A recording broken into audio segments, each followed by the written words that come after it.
하나님께서 저와 여러분을 사랑하십니다. 믿으십니까? 아멘. 아멘. 네, 하나님께서 대한민국을 사랑하십니다. 믿으십니까? 아멘. 아멘. 하나님께서 북한도 사랑하십니다. 믿으십니까? 아멘. 한반도를 위해서 기도하다 보면 저는 항상 1866년 토마스 선교사님의 순교로부터 이 한반도에 복음의 피가 뿌려져서 오늘의 대한민국 교회가 있다고 저는 생각합니다. 그런데 1903년 원산 대부흥의 역사, 그리고 1907년 평양 대부흥의 역사가 있었죠. 한부선 선교사님과 방일양 선교사님의 기록에 의하면 그 시대에 산정현 교회, 장대현 교회, 이렇게 사경회나 예배를 통해서 정말 많은 사람들이 성령 받고 거듭나는 역사들이 일어났는데 그때의 그 기록을 이렇게 남겼습니다. 마치 성령의 역사가 거대한 산사태처럼 쏟아졌다라고 기록되어 있습니다. 기도하다 보면 가끔 그런 생각이 듭니다. 정말 성령의 역사가 이북 중심으로 어마어마한 역사가 있었고, 그리고 해방 전만 하더라도 교회가 3,000여 개의 교회가 이북 지역에 존재해 있었습니다. 이남에는 500개에서 800개 정도 교회가 존재했고요. 그런데 현재 80년이 지난 현재는 어떻습니까? 교회가 이남에 5만여 개 교회가 있다면 이북에는 그냥 보여주기식 교회가 아닌 교회가 존재하는 것처럼 느껴지기도 합니다. 2600만 명의 북한 주민들이 하나님을 알지도 못한 채 어쩌면 지옥으로 가고 있다라고 하는 이 생각만 하더라도 저는 주일마다 애통하는 마음을 금할 길이 없습니다. 제가 먼저 요셉처럼 하나님이 보내셔서 이 땅에 자유를 누리고 있고, 그리고 배부르게 먹고 있고, 그리고 하나님을 찬양하고 예배할 수 있고, 그리고 또 그 중에서도 특별하게 이렇게 목회자로 부르셔서 하나님의 말씀을 대언하며 하나님을 예배하는 이런 하나님이 사람으로 부르셨는데, 북한을 생각하면 할수록 마음이 찢어지는 것 같습니다. 또한 중국에 나와 있는 20-30만 명의 탈북민들, 탈북 여성들, 돈 몇 푼에 노예로 팔려가고 있고 인권 유린당하는 모습들, 그리고 남한에 왔지만 자유를 찾아서 대한민국에 왔지만 자유가 없다라고 말하며 스스로 목숨을 끊는 많은 청년들, 뉴스에는 보도되지 않았지만 해마다 100명 이상의 탈북민들이 스스로 목숨을 끊는 일들이 지금도 일어나고 있습니다. 북한보다 살기 좋은 나라에 왔음에도 불구하고 왜 그들은 스스로 목숨을 끊을까요? 자유를 찾아왔다고 하는데 왜 이 땅에는 자유가 없다고 말하는 것일까요? 교회조차 그들을 환대하지 못하는 문화와 사랑을 말하면서 실제로 사랑을 실천하지 못하는 이런 괴리 현상 가운데 우리는 과연 이 북한 선교 주간을 맞으면서 우리는 어떤 마음을 가지고 이들을 어떻게 사랑해야 하는 것일까요? 하나님이 저와 여러분이 복음 통일을 위해서 기도했더니 34,000여 명의 탈북민들을, 북한 주민들을 대한민국에 보내주셨음에도 불구하고 우리는 그들을 기도하지 않고 전도하지 않고 사랑으로 품지 못하는 우리의 모습들을 보면서 저 역시 목회자로서 하나님 앞에 회개하는 마음을 가지고 이 자리에 서 있습니다. 저는 북한을 놓고 기도할 때마다 마치 하나님은 실패한 것처럼 느껴질 때가 있었습니다.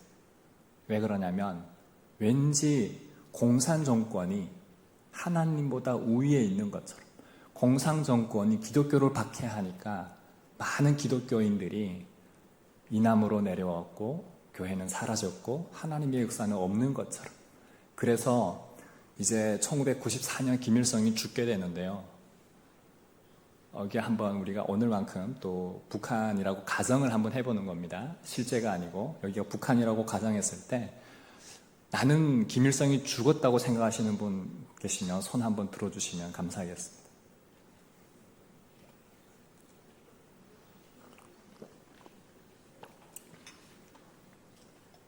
네, 내려주십시오. 감사합니다. 들어주신 분들 감사합니다. 여기를 지금 북한이라고 가정했을 때 이제 손 드신 분들 제가 누가 들었는지 봤어요. 바로 총살입니다. 대한민국이었으면 지금 살아있는 겁니다. 우리는 웃을 일이지만 북한에서는 실제로 목숨을 담보로 죽었다고 말할 수가 없습니다. 왜 죽었다고 말할 수가 없죠? 북한에서는 김일성이 신이기 때문에 그렇습니다. 신은 죽지 않는 겁니다. 그래서 북한에 가면 영생탑들이 수십만 개가 있습니다. 높은 영생탑들이 있는데 영생탑의 글귀에는 이런 글들이 있습니다. 위대한 수령 김일성 동지와 김정일 동지는 영원히 우리와 함께 계신다. 성경에 임마누엘, 하나님이 우리와 함께 계시다. 마치 북한에는 곳곳에 영생탑이 있습니다. 그리고 군산 태양궁전을 만들어 놓고 그곳에 김일성과 김정일 시신이 미라로 보존되어 있습니다. 성지인 거죠. 그리고 장대현 교회가 있었던 데를, 거기가 장대제 언덕인데 장대현 교회, 산정희 교회, 평양신학교, 숭실대학교가 있었던 거기를 싹 밀어버리고 장대제 언덕을 이름을 바꿨어요. 만수대 언덕으로. 그리고 그 자리에 김일성 동상과 김정일 동상이 세워져 있습니다. 영적으로 보면 우상이 그 자리를 대체하고 있는 것이죠. 마치 하나님이 실패한 것처럼 느껴지기도 합니다. 여러분은 어떻게 생각하십니까? 근데 저는 기도하면서 또 하나님을 경험하고 또 북한에 들어가면서 하나님이 참 많은 것들을 보여주셨어요. 저는 이제 94년 김일성 사망 이후로 그때 나이가 6살, 7살, 8살 때였는데 또래 친구들이 참 많이 굶어 죽었어요. 그때 꿈이 있었는데 우리가 한 끼라도 배불리 먹어보는 게 꿈이었습니다. 그 꿈을 찾아서 탈북을 했는데 중국에 오니까 강아지가 이미 그 꿈을 실현하고 있더라고요. 쌀밥을 먹고 있고 고깃국을 먹고 있고, 우리는 1년에 한 번 고깃국 먹으면 정말 기적 같은, 생일날에도 고깃국을 먹을 수 없는 그런 상황이었는데 중국에는 버려지는 음식물만 해도 엄청난 거더라고요. 그거 볼 때마다 북한이 생각이 났었습니다. 저는 그 꿈을 강아지가 이루는 걸 보면서 참 너무 허탈감에 빠졌던 것 같아요. 그러면서 스스로에게 질문이 생겼습니다. 나는 누구인가? 나는 어디로 와서 어디로 가야 되는가? 나는 무엇 때문에 살아야 되는가? 마치 배부르게 먹는 것만을 위해서 살았다면 저는 강아지보다도 못하다는 생각을 가졌기 때문에 그렇습니다. 그리고 만약 그게 삶의 목적이었다면 나는 지금 스스로 목숨을 내려놓고 싶었습니다. 그래서 이렇게 많은 선생님들이 저보다 인생을 먼저 사신 분들을 만나면 질문을 하기 시작했습니다. 선생님은 누구라고 생각하십니까? 선생님은 왜 사십니까? 무엇 때문에 사십니까?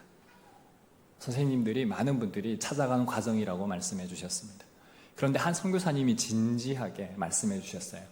요한복음 16장 24절 말씀을 통해서 지금까지는 너희가 내 이름으로 아무것도 구하지 아니하였으나 구하라, 그리하면 받으리니 너희 기쁨이 충만하리라.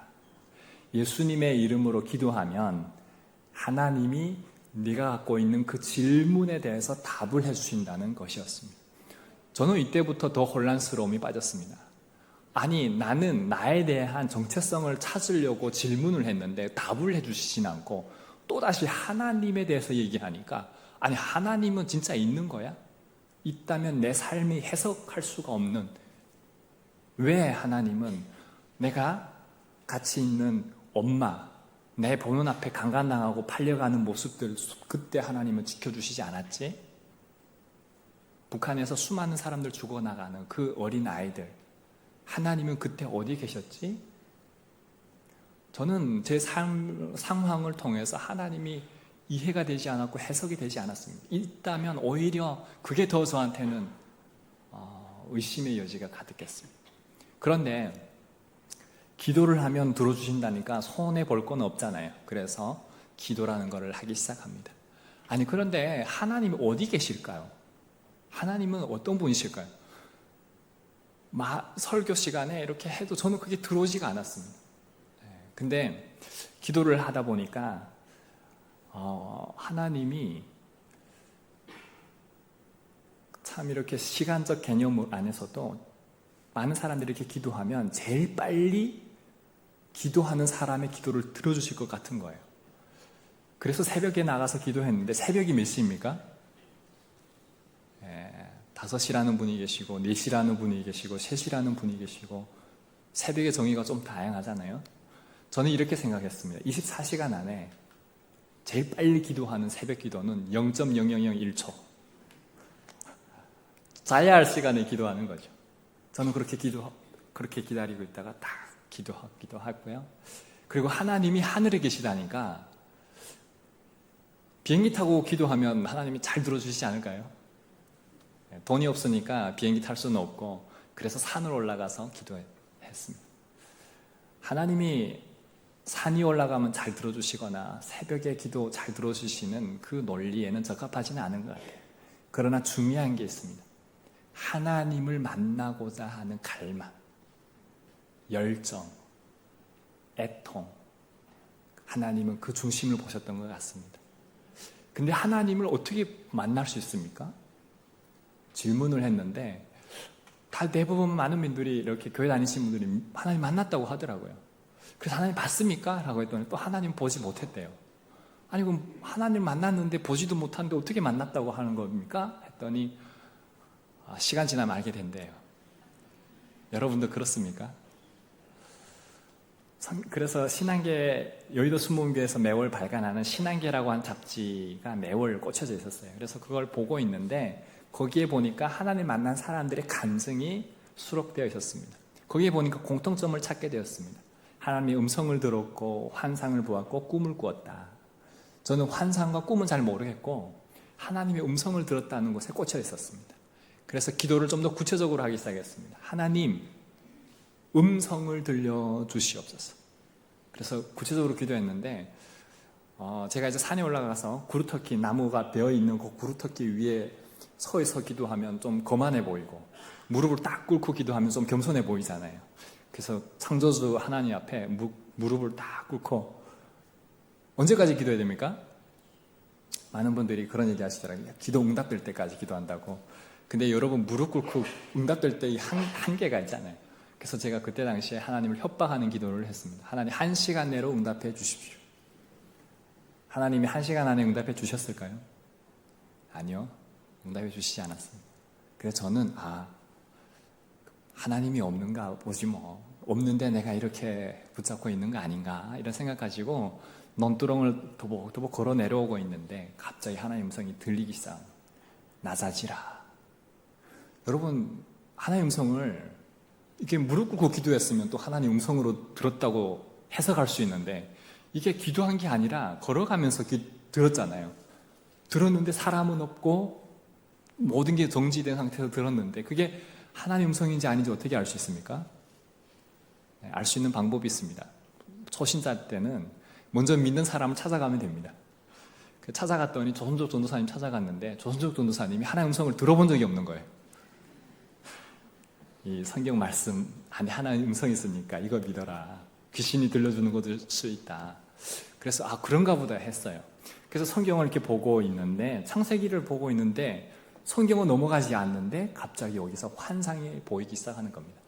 김일성 광장 같은 곳에서 제가 하나님의 말씀을 대언하는 모습을 보게 되었고, 눈을 감고 막 기도하고 말씀 대언하고 선포하고 그리고 눈을 떴는데 무릎 꿇고 북한 주민들이 두 손 들고 회개하는 모습을 하나님이 보여주신 겁니다.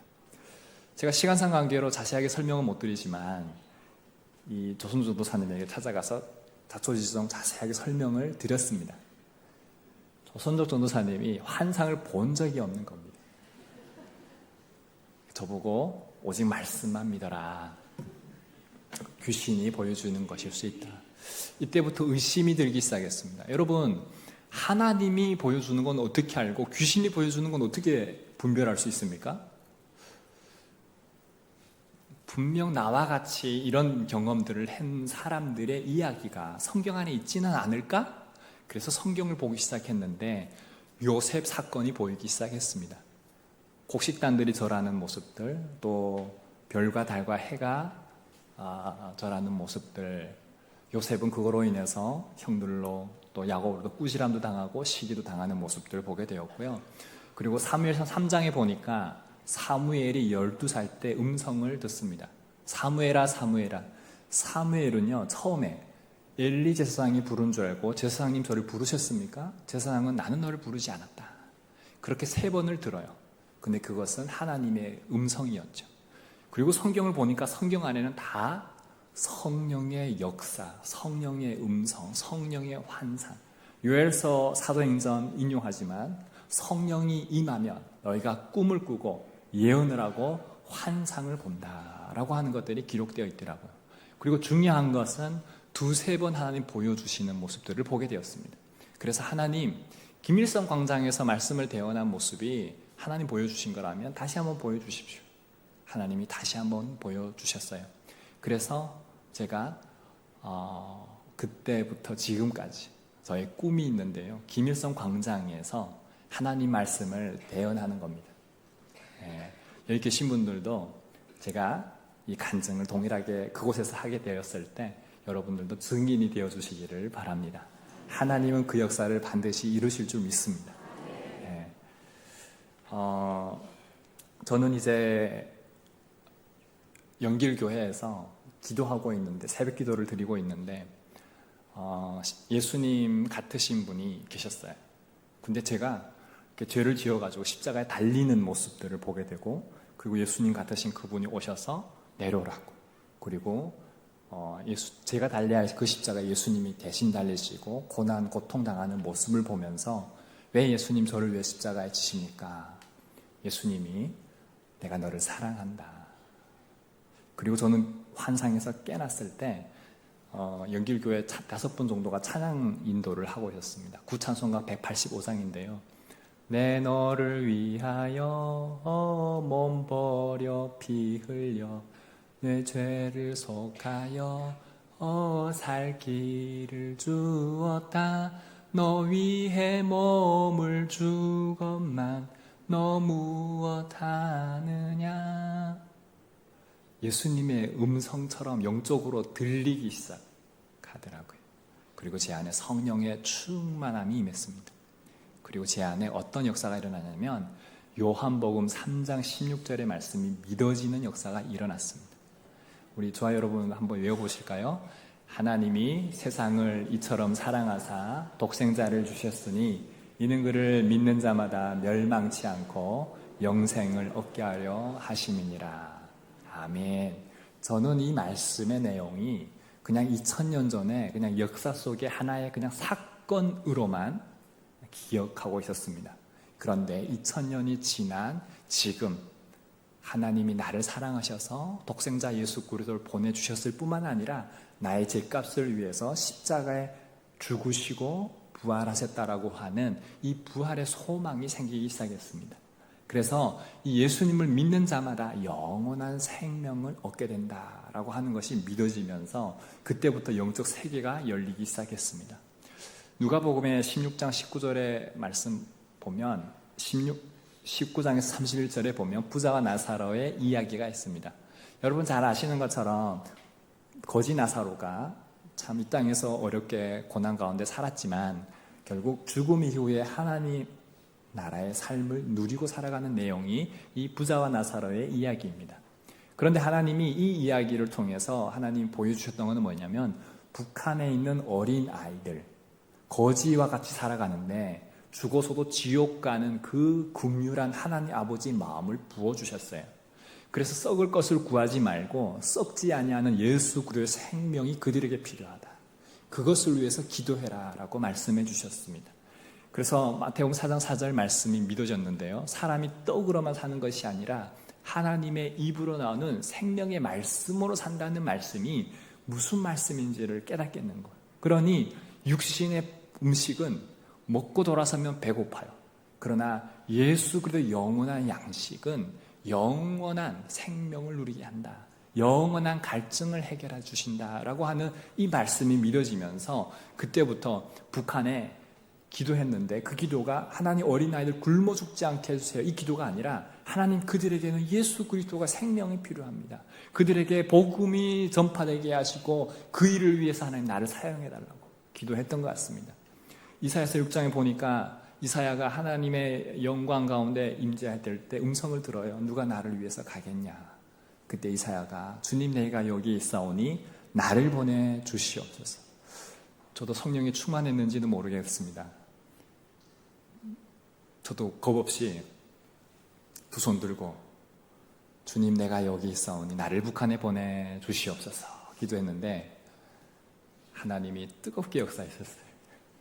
그래서 사진 한번 보여주실래요? 여기에 지금 2001년도 15살 때 제 사진입니다. 이때 부활절날 중국 가정교회에서 사랑하는 나의 아버지 이름 높여드립니다 이렇게 찬양 특성하고 있는 모습인데요. 이때 이제 하나님 저 북한에 가겠습니다. 이 사진 보고 많은 분들이 이제 김일성 동상 같다고 놀려주시는 분이 계시는데 저한테는 어렸을 때 사진이 많지 않는데 그 중에 귀한 하나의 사진입니다. 참 하나님 앞에 지금보다도 더 순수하게 하나님 앞에 머물렀고 그렇게 예배자로 섰던 시간들이었던 것 같습니다. 그 성령의 충만한 역사들로 인해서 기도하면 하나님이 정말 하나님의 역사들을 보여주셨어요. 그래서 기도하고 있는데 이제 북한의 주민들을 환상 가운데 계속 만나는 거예요. 그래서 그들에게 복음을 전하는 것들을 계속 환상 가운데 경험케 하시는 거예요. 현재 일어나지 않았는데 계속 환상 가운데서는 북한 주민들을 만나 복음을 전하는 걸 보게 하시니까 그리고 가라고 말씀하시니까 제가 이제 선교사님 찾아갔습니다. 선교사님 북한에 가겠습니다 했더니 선교사님이 뭐라고 말씀하시냐면 지금 가면 38선에 가서 넘어가겠다고 하는 거와 똑같고 지금 가면 죽는다. 그러니 나중에 개혁개방이 돼서 문이 열려서 그때 가서 복음을 전해라. 저는 선교사님의 말씀에 아멘. 하나님은 그때 당시에 좀 잔인하게 느껴졌습니다. 북한에 들어가서 복음을 전할 수 없거든요. 전하면 죽습니다. 죽으라는 건가? 근데 선교사님은 죽지 말라고 하잖아요. 그러니 아멘인 거죠. 따뜻한 선교사님 너무 감사하죠. 그리고 다시 돌아와서 예배하고 기도하고 있는데 하나님이 또 보여주시는 거예요. 그래서 선교사님 찾아갔습니다. 선교사님 가겠습니다 했더니 선교사님이 가라고 하더라고요. 얼마나 서운했는지 모릅니다. 아니 자기 아들이라고 해도 보냈을까요? 그래서 저에게 하나님의 음성이 더 필요했습니다. 하나님 말씀으로 말씀해 주시옵소서. 하나님이 여호수아 1장 8절 9절 말씀으로 말씀해 주셨습니다. 이 율법책을 내 입에서 떠나지 말게 하며 주야로 묵상하여 그 가운데 기록된 대로 다 지켜 행하라. 그리하면 내 길이 평탄하게 될 것이며 내가 형통하리라. 내가 어디로 가든지 내가 너와 함께 하겠다. 제가 여기서 꽂혔던 게 있는데 여기서 형통하게 해주겠다는 것에 꽂혔습니다. 형통이라는 단어를 여기 분들 다 아실 겁니다. 무슨 일을 만나든지 만사형통하리라. 이 찬양처럼 무슨 일을 만나든지 다 잘되게 해주실 거라는 믿음이 있었습니다. 근데 그걸 어떻게 믿었냐면 두만강을 건널 때 요단강 갈라지고 홍해가 갈라졌던 것처럼 갈라질 것이며 건너가서도 나는 국경경비대를 보지만 국경경비대는 나를 볼 수 없을 것이며 근데 그런 일은 일어나지 않았습니다. 건너가서도 국경경비대를 만났고 친절하게 맞았고 머리는 터졌고 하나님이 함께하는 것처럼 느껴지지 않았습니다. 그래서 기도했습니다. 하나님이 함께하는 사인이 필요했죠. 그래서 모세처럼 지팡이를 놨을 때 뱀이 되고 잡았을 때 다시 지팡이 되는 그 역사를 보고 모세는 바로에게 가고 출애굽을 시키는 하나님의 위대한 역사 이루게 되거든요. 기도원도 마찬가지입니다. 그래서 저도 하나님 큰 비가 내리는데 구름으로 가득 찬데 이만큼 구름을 열어서 빛을 비춰 주시옵소서 이렇게 기도했습니다. 이렇게 기도하는 것도 이상하지만 언제까지 그게 응답이 돼야 됩니까? 응답될 때까지일까요? 지금은 이런 기도를 잘 안 하는데 그때는 또 협박이었죠. 하나님 1시간 내로 응답해 주시옵소서. 1시간 지난 것 같은데 응답이 되지 않았습니다. 그래서 기도를 포기하고 이제 기도를 안 하고 있습니다. 못하겠습니다. 뭔지 모르겠습니다. 그때에 구름이 열리고 빛이 비치는 역사를 보게 되었습니다. 저는 그때 성경 말씀이 믿어졌습니다. 예수님이 요단강에서 세례 받으시고 일어나셨을 때 비둘기가 성령같이 임하고 성령으로 임하고 그리고 하늘이 열리고 성부 하나님의 음성이 들리잖아요. 이는 내 사랑하는 아들이다. 이게 그냥 판타지가 아니라 실제 역사한 기적이구나. 저는 뭘 봤냐면 기도를 통해서 그 하나님의 기적을 보았고 성령 하나님이 함께 하시는 걸 느끼게 되었습니다. 그리고 북한의 무산이라는 지역으로 가게 됐는데 양말을 사고 신발을 사려고 하는데 깡패들이 막아선 거예요. 그래서 그 아주머니가 우리를 막아서가지고 친척이다. 그리고 집으로 피신시켜줬어요. 마치 성경의 기생라합 12정탐꾼 이야기 나오듯이 그 집에 숨겨져 있었는데 그 집에 숨겨 있으면서 그 아주머니에게 제가 무슨 얘기를 막 하고 싶었냐면 성령이 말하게 하심을 따라 하고 싶은 말이 나는 할렐루야 아줌마였다라는 간증책이 있습니다. 최자실 목사님이 쓰신 책인데 제가 이 책을 참 감명 깊게 읽었거든요. 이게 초대교회 역사들이 나오기 때문에 북한의 그 어려운 상황처럼 그 안에는 많은 것들이 담겨져 있었습니다. 근데 하나님이 정말 그 상황 가운데 기적을 이루신 간증의 내용들이거든요. 제가 그걸 들려주었고 그리고 조시물로 5만 분의 기도응답의 내용을 들려주었습니다. 그리고 제 안에 성령이 말하게 하심을 따라 또 말하고 싶은 충동이 일었습니다. 그게 뭐였냐면 나도 그 하나님을 믿습니다 라고 말하고 싶은 거예요. 그래서 말했습니다. 이제 여기 계신 분들 다시 한번 북한이라고 가정 한번 해봅시다. 마지막입니다. 이렇게 들었을 때 여러분들은 두 가지를 선택할 수 있습니다. 신고한다, 신고하지 않는다. 여기서 가장 믿음 좋으신 분이 우리 목사님이시니까 목사님 신고하시겠습니까? 신고하지 않으시겠습니까? 들려야겠습니까? 현명한 지혜인 것 같습니다. 근데 신고하게 되어 있습니다.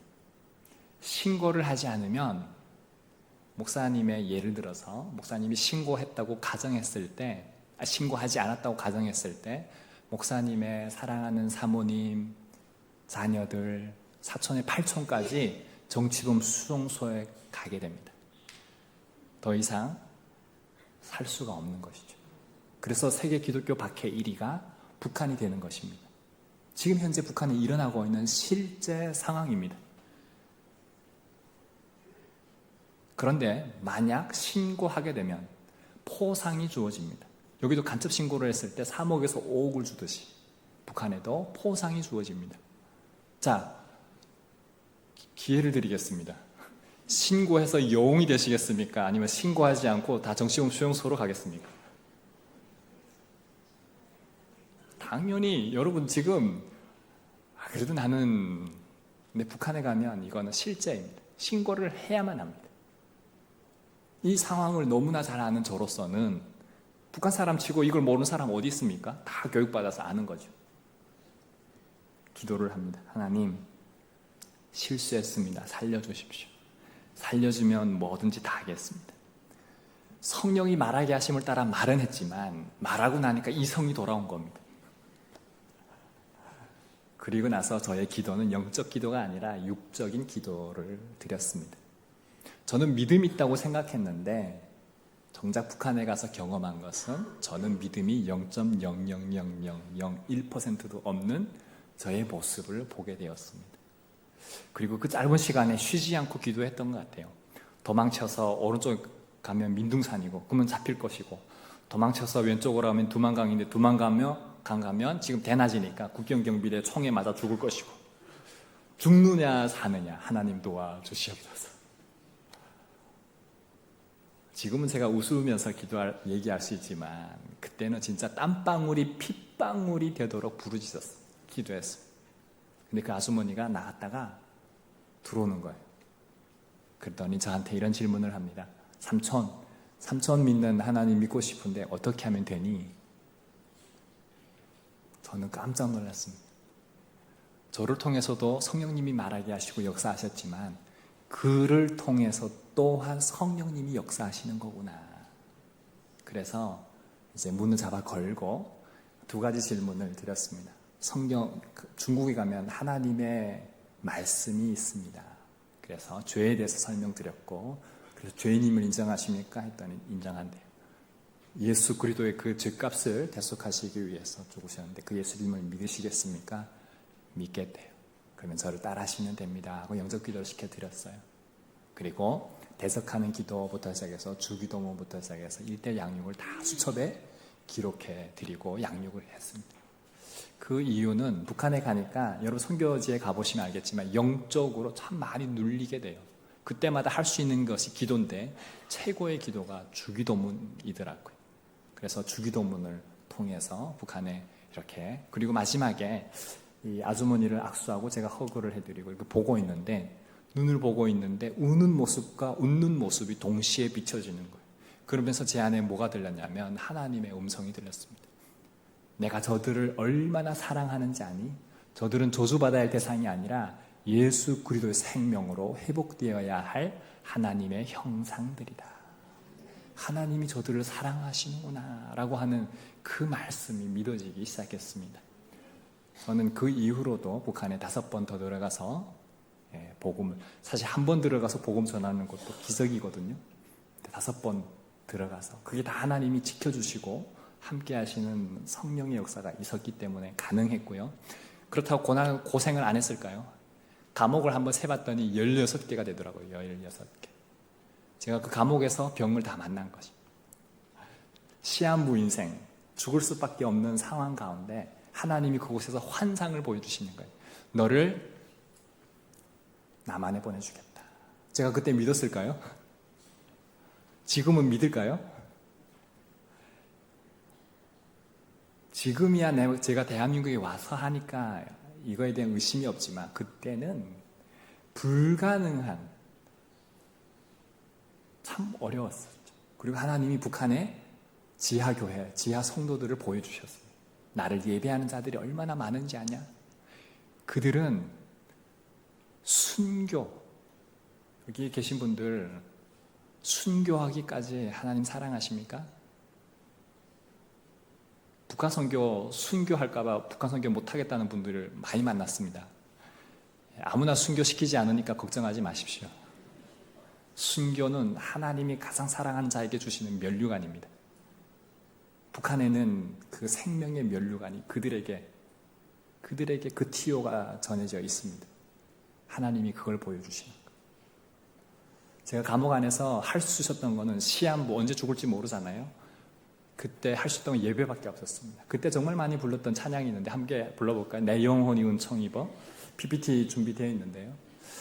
내 영혼이 은총 입어 중한 죄짐 벗고보니 슬픔 많은 이 세상도 천국으로 화하도다. 주의 얼굴 뵙기 전에, 주의 얼굴 뵙기 전에 멀리 뵈던 하늘나라 내 마음속에 이루어지니 날로 가깝도다. 높은 산이 거친들이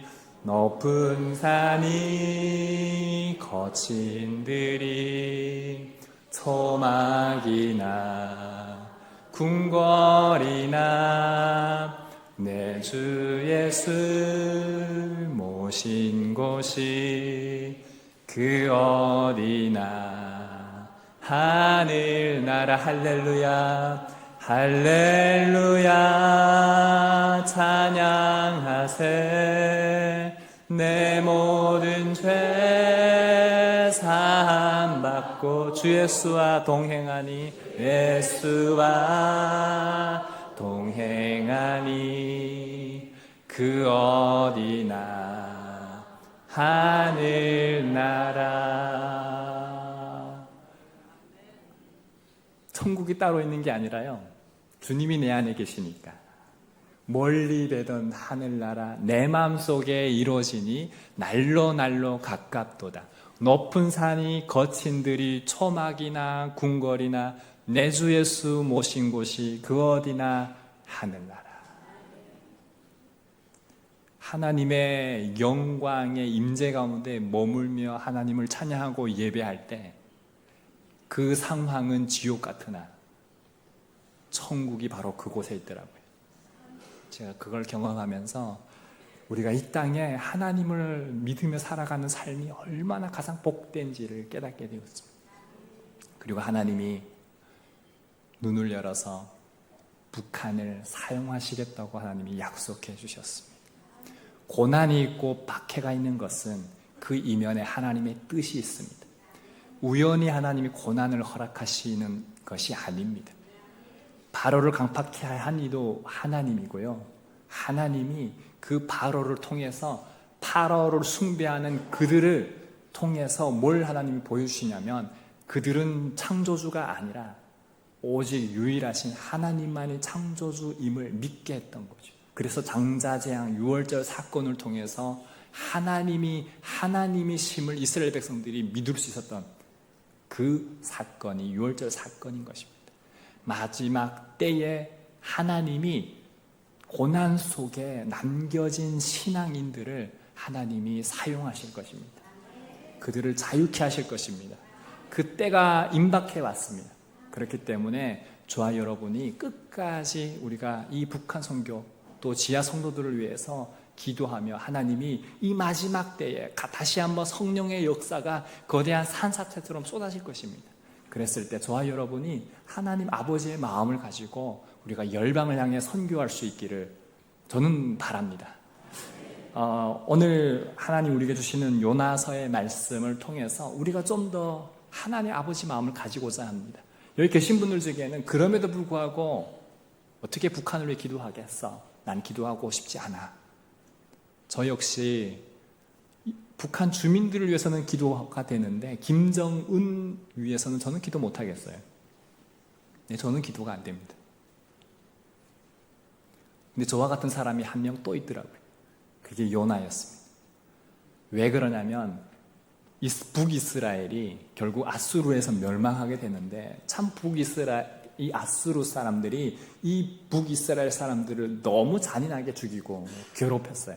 그러니 이 요나는 아수르는 멸망해야지, 하나님이 왜? 근데 요나에게 말씀이 두 번째로 임했는데 요나는 그거를 받아들이지 않는 거죠. 그래서 니느웨에 가서 40일이 되면 무너지리라 전하라고 하는데 그게 싫어가지고 다시스로 가는 겁니다.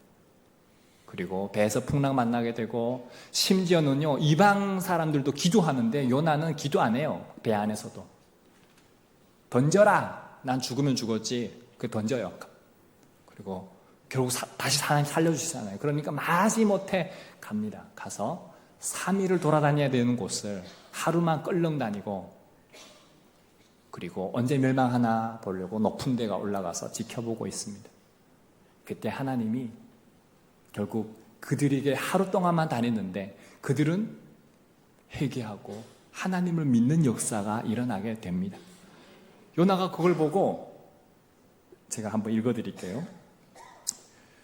요나서 3장 10절 말씀. 하나님이 그들이 행한 것 곧 그 악한 길에서 돌이켜 떠난 것을 보시고 하나님이 뜻을 돌이키사 그들에게 내리라고 말씀하신 재앙을 내리지 아니하시니라. 제가 이걸 보면서 중요한 걸 깨달았습니다. 하나님은 공의와 정의의 하나님이십니다. 또한 하나님은 사랑과 용서의 하나님이십니다. 단 전제가 있습니다. 회개하는 자들에 한해서 하나님이 사랑과 용서를 통해서 공의를 이루신다라고 하는 것입니다. 회개를 통해서 우리는 누구를 믿어야 되냐면 예수 그리스도를 믿을 때만 우리는 하나님과 하나가 될 수 있습니다. 복음 통일도 마찬가지입니다. 그 우상에 빠진 자들 안에서 우리가 하나 되는 것은 어렵습니다. 우리가 신천지와 하나 되는 것도 어렵습니다. 우상과 하나가 되는 건 어렵습니다. 그러나 예수 그리스도 성령이 우리 안에 거하시고 그래서 거듭난 자들 안에서 한 영 안에서 남북 성도들은 하나가 될 줄로 믿습니다. 저는 이것이 복음 통일이라고 생각합니다. 그래서 저와 여러분이 뭘 하셔야 되냐면 이념으로 하나가 되는 게 중요한 게 아니라 예수 그리스도의 복음 안에서 하나가 될 수 있기 때문에 복음을 전해야 되는 것이죠. 하나님 나라의 소망이 그 복음 안에서만 있기 때문에 그런 거예요. 그래서 우리는 세상과는 다른 교회 안에 소망이 있는 이유가 이곳에 예수 그리스도가 있기 때문입니다. 저는 이 말씀을 통해서 우리는 북한에 뭘 해야 되느냐, 구제해야 되는 게 아니에요. 착각하지 마십시오. 구제는 우리가 아니어도 할 수 있는 사람들이 많아요. 안 믿는 사람들이 구제 더 잘할 수 있어요. 근데 우리가 해야 되는 것은 뭐냐면 복음을 전해야 됩니다. 요나처럼 그곳에 가서 외치고 싶지 않아도요, 그들에게 가서 여러분 회개하셔요. 그리고 예수 그리스도를 믿으세요. 그래야 구원을 얻습니다. 이 복음을 전해야 되는 거죠. 아니면 여러분들 망할 것입니다. 요나가 높은 산에 올라가서 보고 있는데 너무 더운 거예요. 하나님이 뭘 준비해 주냐면 박넝쿨 딱 쓰고 있는데 또 준비해 주신 게 있어요. 항상 하나님은 좋은 것만 주시지 않아요. 대신 우리는 그걸 해석할 수 있는 뜻이 필요합니다. 동풍 일고 벌레가 준비되어서 싹 먹어버립니다. 요나가 얼마나 화가 났을까요? 진짜 요나서 4장 1절에 보면 요나가 화가 나서 이렇게 나와요. 그때 하나님이 요나서 4장 10절 11절 말씀을 통해 이렇게 요나에게 말씀하십니다.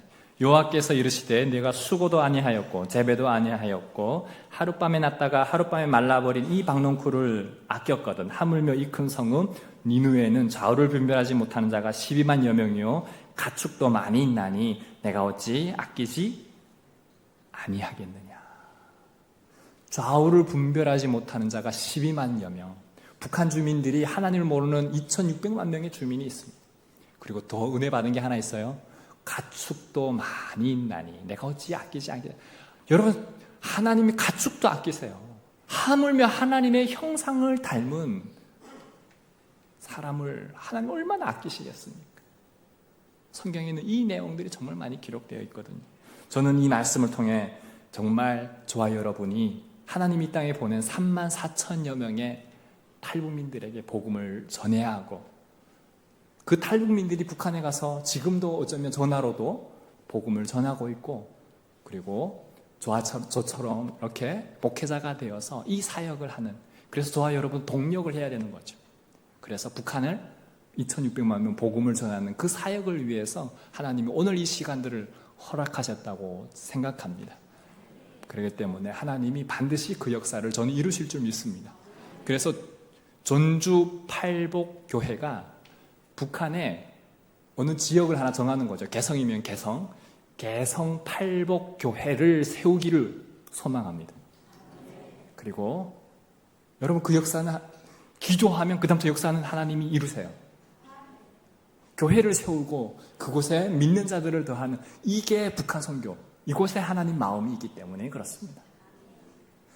그래서 저와 여러분이 하나님의 능력, 예수 그리스도의 능력, 예수 그리스도께서 예수 그리스도의 이름, 어둠의 영이 떠나가고 하나님이 모든 것을 고치시고 북한에 다시 한번 교회를 세우시고 하나님이 성령의 역사로 이 한 번 더가 다시 살아날 그 날을 위해서 저와 여러분이 깨어서 기도할 수 있었으면 좋겠습니다.